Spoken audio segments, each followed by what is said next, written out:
Good morning, everybody.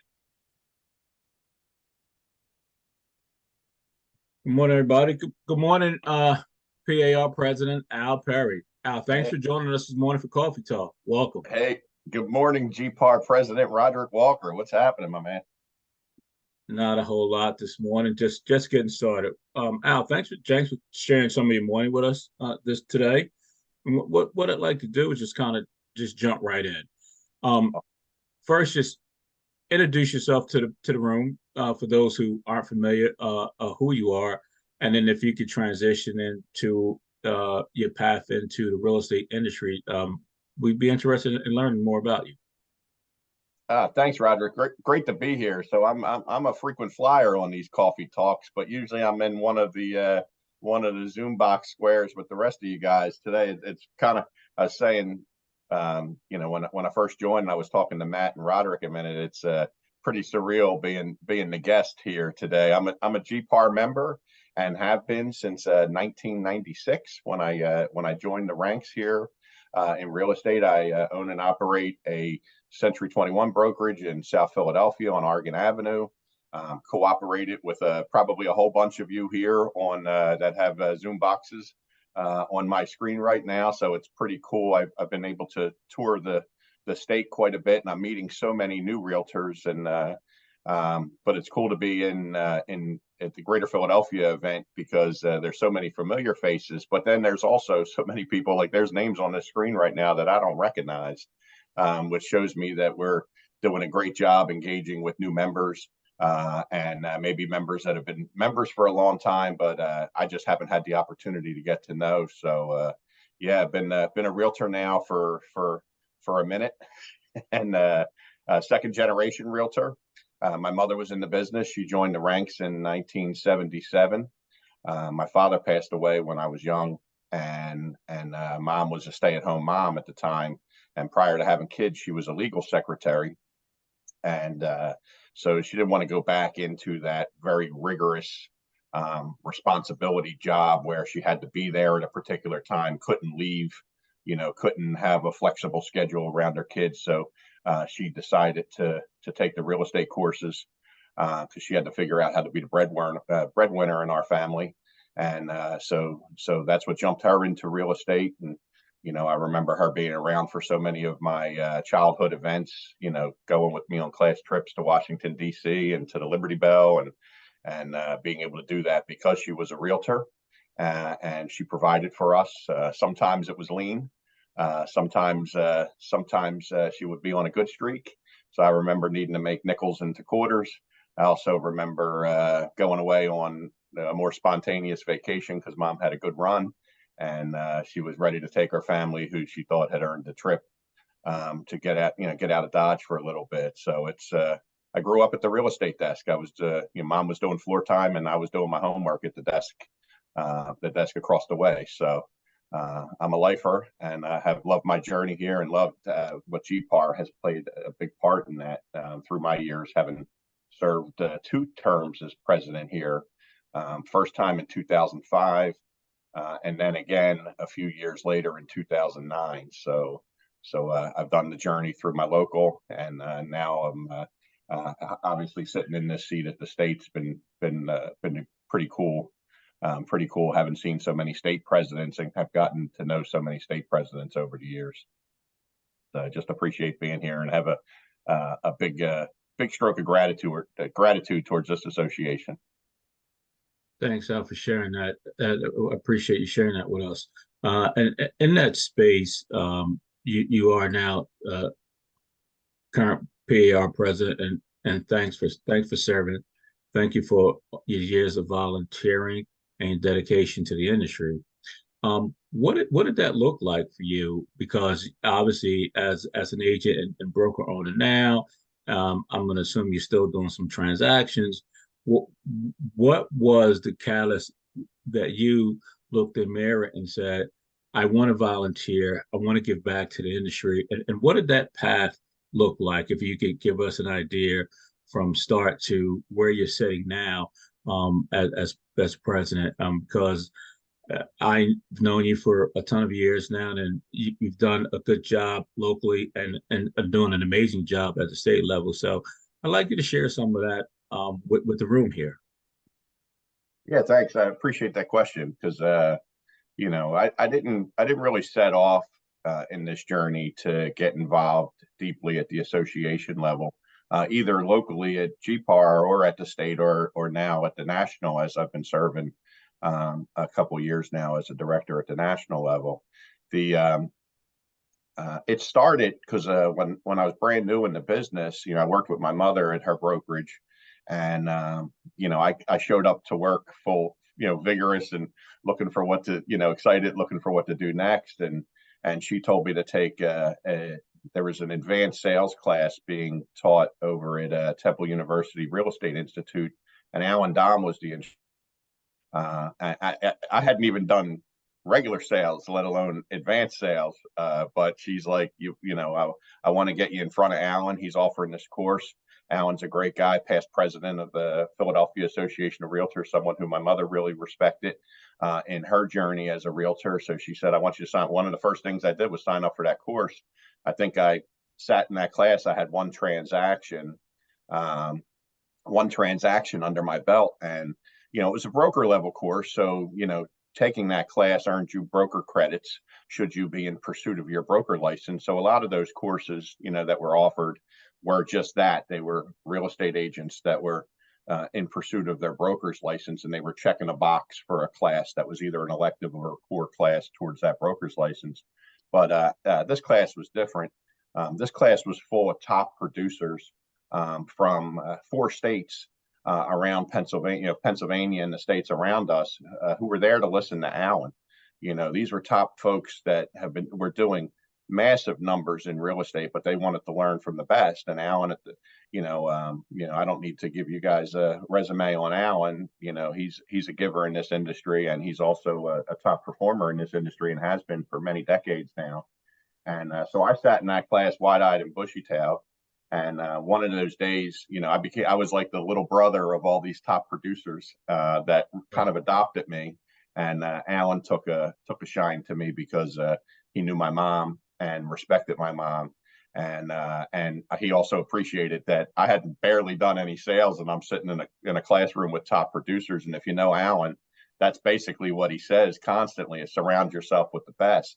And I was doing that. I was living that example in his classroom by surrounding myself with the best. So I not only learned from him, I learned from all the people that were in that room with me, and formed many friendships that I still have today. But Alan said one of those classes, he said, Al, I want you to volunteer at your local association. GPAR is a great place. I didn't know anything about it other than having paid my dues. He said, there's great people over there, great staff. I see some of them I see Donna and I see Cheryl on my Zoom screen here. These were staff people that were involved in the association back when I started.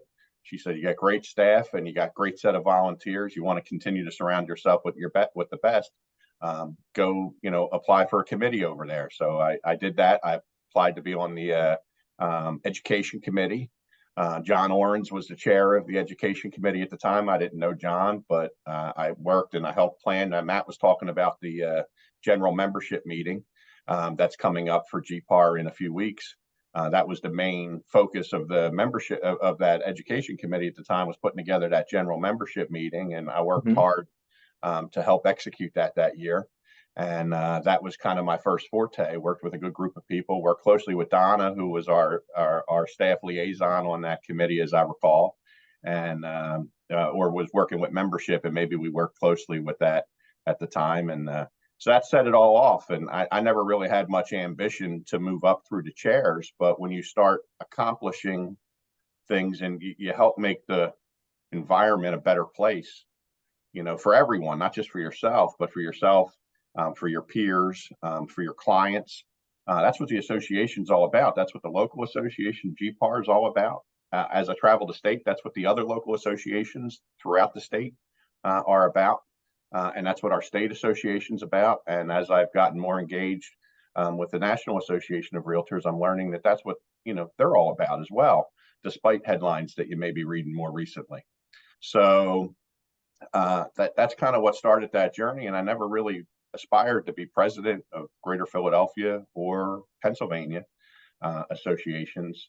It just I'm a worker bee, and worker bees, as we do our work, and we continue to show up, and we continue to try to make the room a better place.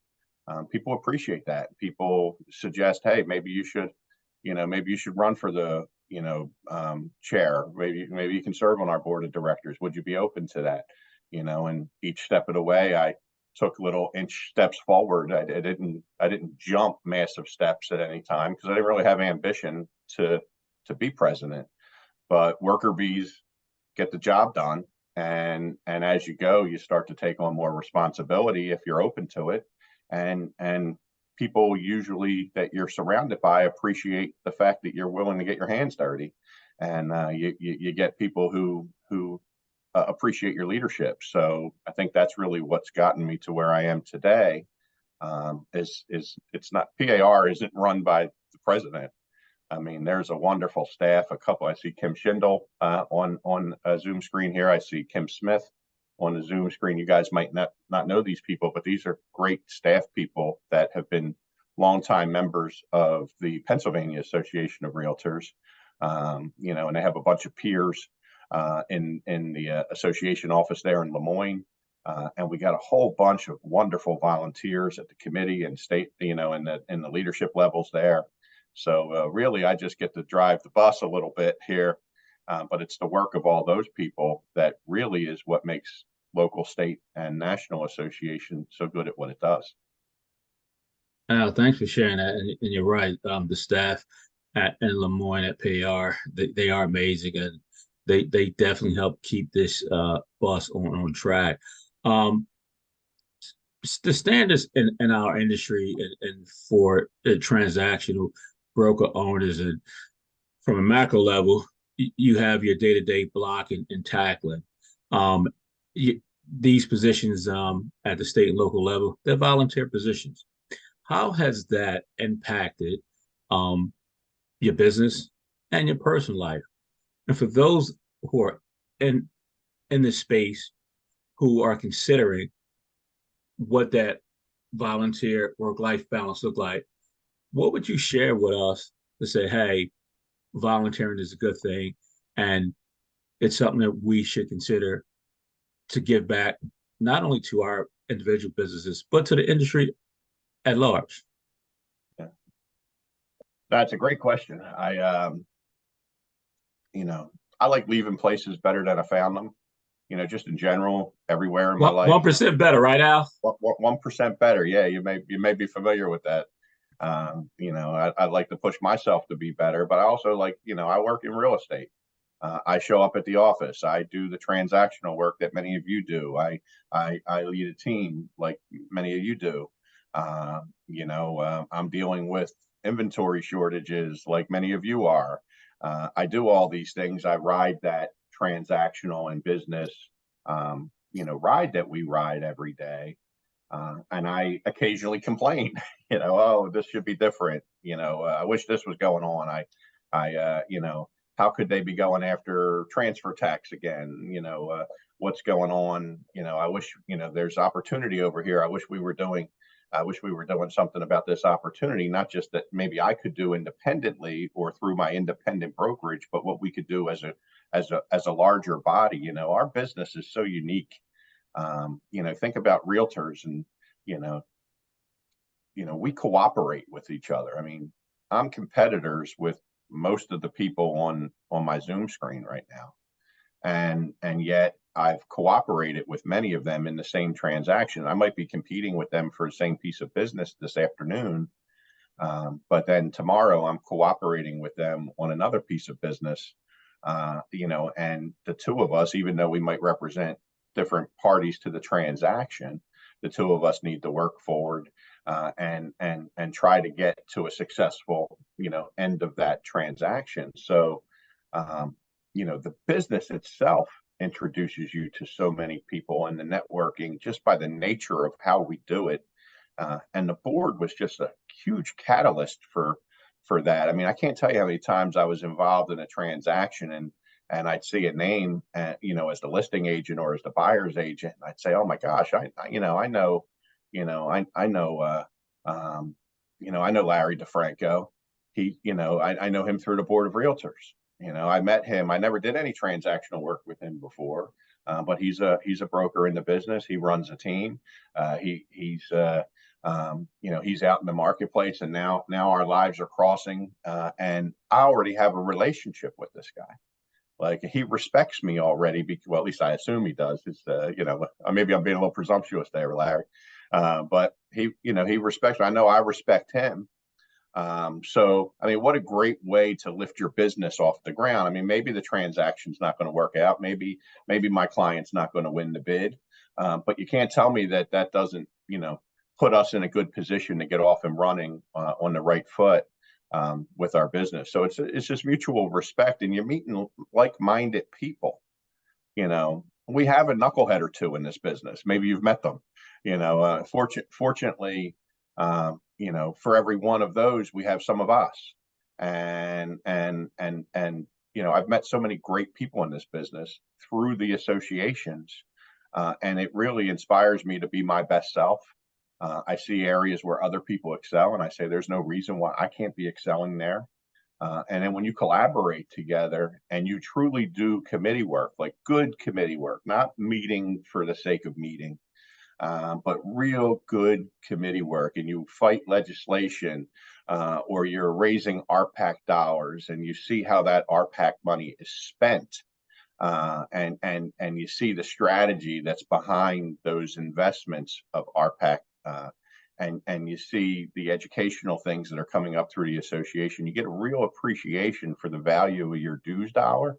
And you get a real appreciation for the good people that make these associations run. And it's not just me, it's a whole bunch of people like me. I just get to sit in the seat that I sit in this year. But the truth is, there's a bunch of people that could sit in the seat. There's a bunch of people that have sat in the seat and are in line to sit in the seat. So for me, it's really about that bigger picture.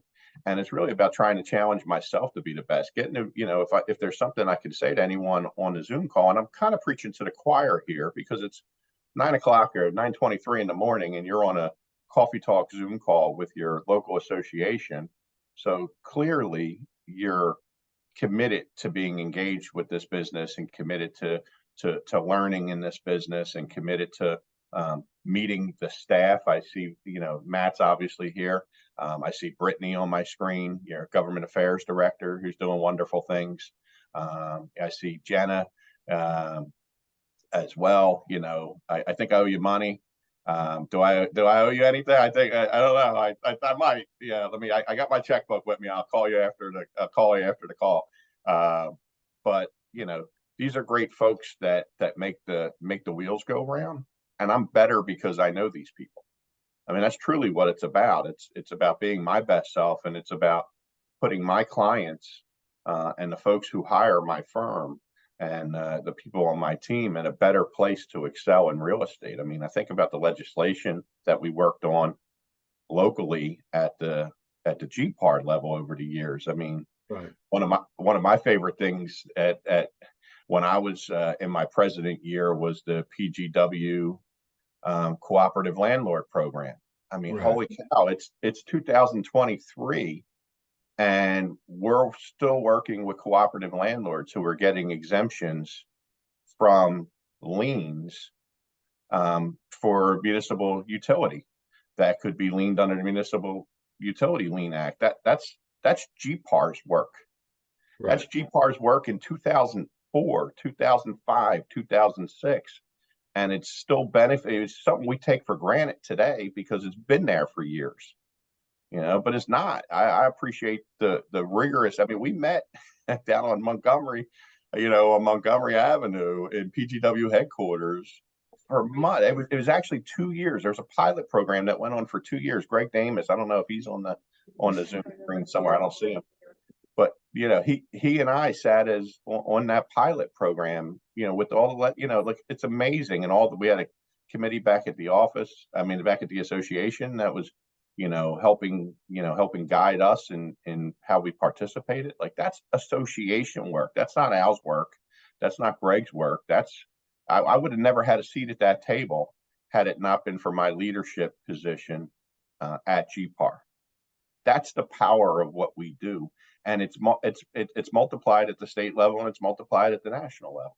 I don't even know what's going on a bunch of the committees at the state right now, and it's not because I'm not a well-informed president. It's because work happens in real time, and we got people like us, volunteers, on our state committees right now making decisions on what legislative priorities we should have, on what threats are existing in the marketplace. I got a briefing this afternoon from the National Association of Realtors, because obviously you guys are paying attention to what's going on in the marketplace. There's the lawsuits and there's the stuff, and so stuff stuff is happening in real time, and there's volunteers and wonderful staff that are directing those efforts, and a lot of us in the marketplace that are doing the daily work of the realtor can't always appreciate. I mean, it's not that we don't want to appreciate, it's that we can't always appreciate, because we don't see the sweat equity all the time.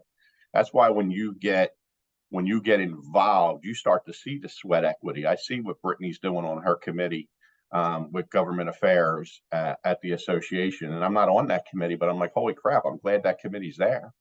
I'm glad they're doing the work. I see Jack Malloy next to her on my Zoom screen. How many years Jack's been on that committee? Like, that's wonderful work. That's not stuff I take for granted. And I don't take it for granted, even though I'm not on that committee now, because I know the work that they do. I've been around that committee for a while because I raised my hand and I said, I want to volunteer. And so it makes me a better person. It makes me appreciate the wheels and how they move and how the engine pushes it. That's good stuff. No, you're right. And clearly volunteering works. The PGW benefit for landlords shows that volunteering and raising your hand is a benefit. And we look at this as a three-pronged approach: state, local, and national. There are benefits there. We've talked, you and I, just about health benefits. One, you have your 6 a.m. Walks with the memberships in Harrisburg, which is a benefit on a personal side. And then you've talked about, just as individuals, being 1% better. And in this climate here, with the market being some soft, we're being short of inventory. Can you talk about the benefit of some of the designations, C2X and Fair Haven and At Home with Diversity? Those designations from an NAR level help to make the individual agents and brokers the best they can be, so that they can go out and promote and represent the homeowners and buyers and sellers at the highest level. Yeah. Yeah, no, I know. I'm familiar with this market that we're in. I get to Kim Schindel, who's on one of these boxes here. She and I get to put together the market report for Pennsylvania Association of Realtors, and what comes out on the Just Listed blog. Hopefully you're all tuned into Just Listed, the PAR blog that we put out, that constantly pushing good information out there. And I know our housing stats are put out there every month. And inventory short, and transaction sides are down. I mean, fortunately, pricing's been still strong, so we haven't seen drops there. But I go back to my GPAR days, because I think it all goes back to the local level. I got to serve as president at GPAR in 2005, and back then, the banks were lending like crazy. The markets were robust. We had inventory, we had buyers, we had everything was kind of firing on all cylinders. And I remember joking around, we come to learn that some of that wasn't healthy, but at the time, when you're sitting in it and everyone's busy, you're saying, oh, this is robust. And I remember joking around saying, see what happens when you put me in the president's chair, everything's, and a few years later, I got to serve in 2009 as president. And, I don't know if you follow the news, but 2009 wasn't the same real estate market that we had in 2005. And, Definitely. some people got in my ear and say, see what happens when we put you in the president's chair, start, having some fun at my expense, which I always appreciate a good ball break in there. But it's really how we respond as practitioners. We're so much better in struggle. Like, and this is my own personal journey. You mentioned the Okay. 1% better and 6 a.m. walks. I'm a sunrise walker, and have been for a number of years now. And all of that was born in struggle. All of that was born when my back was against the wall. I had significant health problems. I had significant weight problems. I was on 5 medications, and I just sharing some of my own personal journey, from poor decisions that I've made, small poor decisions that I made over my lifetime that now started to manifest into some personal challenges for me. And I'm like, holy cow, I got to make changes. And I was out of time. And so I made all these positive changes, and I saw that ripple effect and how that multiplied. And really, when I look at it, it's the same in association work. Some of our best legislation or best legislative victories came when we faced adversity. Some people talk about, what's going on at the National Association of Realtors, and some of the headlines that have been created, over the last few months. And I got a seat at that table, and I get to see, how many people are working right now in a unified effort to get that right. Like, get the culture right, get these lawsuits right, be on the right side of these things. And man, when we got our backs against the walls, at the local, state, and national level and anything, there's no organization stronger. I mean, I think back at the pandemic, we were shut down. We didn't know whether we were going to have settlements that were on the books for the end of March. And we were trying to figure out, and then, the world was shutting down, and there's no unemployment for 1099 workers. That was unheard of. But our backs were against the wall, and our legislative teams at the national levels, which, by the way, it's just not the national level.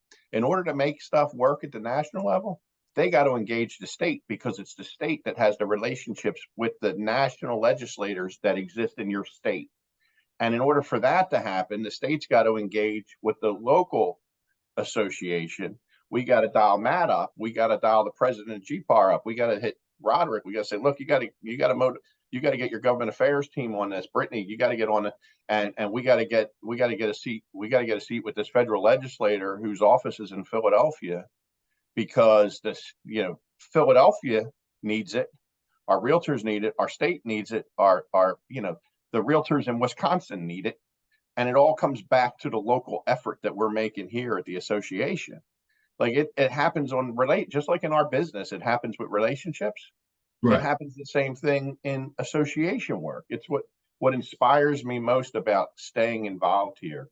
What inspired me, I mean, if someone said, hey, you should run for treasurer of the association, and that starts to ascend you into, where you might eventually serve as president. It wasn't because I aspired to do these. It's like, holy cow, like, it's my time to carry some of this water.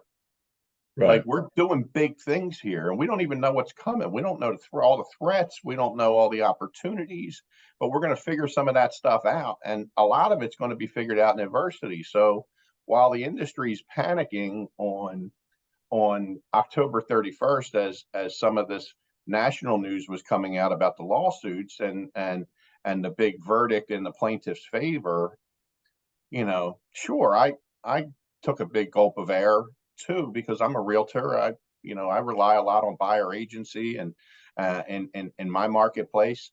So I was like, okay. And then a set of calm came over me, and it's because I know I got some people at the wheel.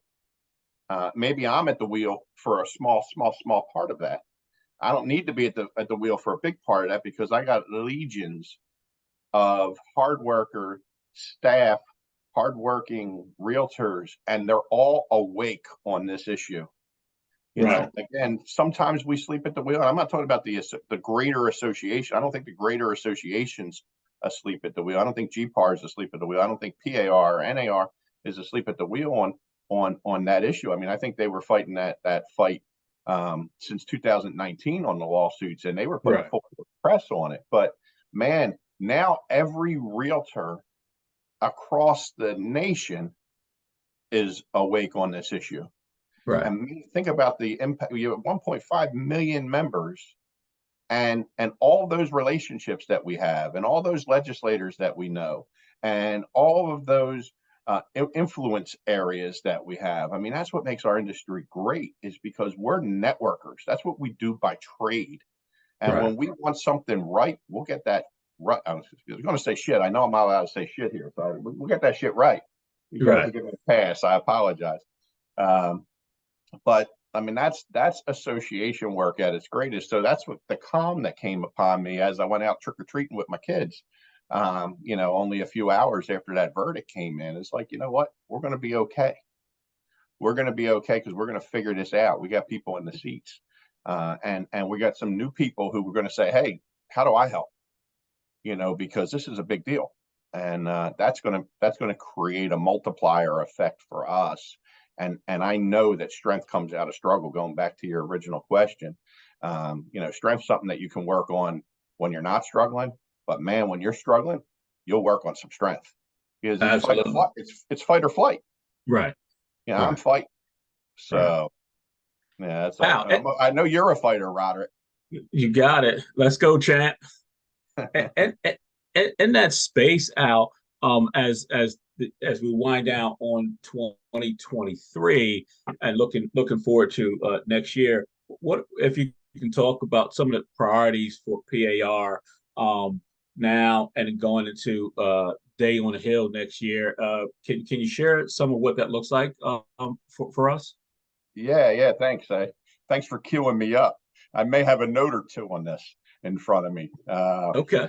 So, first of all, you mentioned Day on the Hill. I don't want to leave that hanging, Chad. I know we got some PAR volunteers that are on the screen here, and I appreciate them immensely. So, what the Day on the Hill was, and I say was because we've done it for a few years now, and hope to be continuing to do it, is we've on the heels of our June, we have quarterly business meetings in Harrisburg, with our board of directors and our committees. And on the heels of our June business meetings, we did Day on the Hill. They're in session up there in Harrisburg. So we invited realtors from each of the local associations. We told the locals, hey, get some folks you want to get up to Harrisburg. We're going to set up, meetings with all of our local with all of our state legislators, and the Philadelphia legislators. We want Brittany and the team there to set up the folks that we want to go in and talk to them, that are realtors in Philadelphia, because that's who these legislators are going to respond best to, is realtors in their marketplace, helping clients in their marketplace, their Right. constituents. And we had 200 just last year, 2 years ago. We had a huge legislative victory, 1031 tax exchange. Not coincidental that came after our Day on the Hill. I think we had like 175 to 200 realtors show up in Harrisburg, and literally we went through the state capitol, and all you saw was realtor blue and pins and folks walking around. I didn't even know some of the faces. There's so many new people, and we all had we all had messaging. So we all were going in with a purpose. We knew what we were talking about. And that 2 years ago, we were talking 1031. So this year we went in, we had 225 realtors. So we're multiplying. Realtors are good at that. And we were talking housing market. We were talking inventory. We were talking, things that legislators could do to help, free up some things for us to create some inventory and opportunity for people. And we told them about how much our transactions drive revenue to the Commonwealth. Those are things, like these guys and ladies got to do budgets. They appreciate the thought, they appreciate their constituents, but they also appreciate they gotta balance the books too. And real estate puts a lot of money into the coffers that I don't know everybody appreciates. So we made sure they understood that. Right. So that's the kind of stuff we're doing. With priorities right now that we're working on, we have a House Bill number 1567. It's sponsored by Representative Steve Malgari, who's a Montgomery County rep. and proposed legislation amends the Municipal Code Ordinance and Compliance Act. We like acronyms in this industry, so we call that MCOCA. So that's just kind of cool word, cool acronym to say. Mhm. It's better known. It's better. What we're trying to do is better define temporary use permits. We got the city certification that we deal with in Right. the city of Philadelphia, but a lot of the surrounding counties, and I'm sure a lot of you do county work as well outside of Philadelphia. You have your use and occupancy pieces, and even in Philadelphia, we'll get code violations that'll come up on properties specifically that are being used as rentals, and that could, renter occupied properties, and they're transferring ownership, and without that use and occupancy permit, the tenant could be displaced. So this bill that we're working on clarifies temporary use permits can still be issued, ensuring that renters are not displaced due to minor code violations. PAR believes that the bill provides a common sense approach, that property transfers are not arbitrarily stopped by municipalities. Most municipalities are well intended with this type of stuff, but there's consequences that come at times, and we certainly don't want to have our tenants, unless it's a major code violation that presents an imminent threat to them. We'd like to have an opportunity through temporary use permits to work this out as an ownership change, give the new landlord an opportunity to correct these issues afterwards without the tenant needing to be displaced. So it was the bill was unanimously approved by the House Government Committee last week, and it's headed to the full House now for consideration. And this is done through the sweat equity of not only our state, but our local teams that have these meetings in our local associations. We have our legislative affairs team at the Pennsylvania Association of Realtors, and our legislative committee at the Pennsylvania Association of Realtors. But so much of the granular work has to be done because the relationships in many instances at the local, begin at the local level. So that's what we're working on now.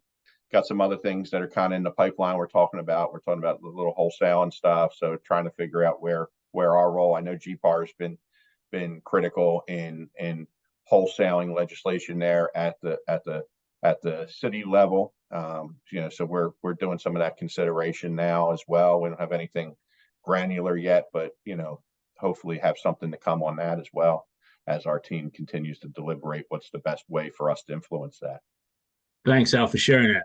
Al, look, one of the elephants in the room sometimes is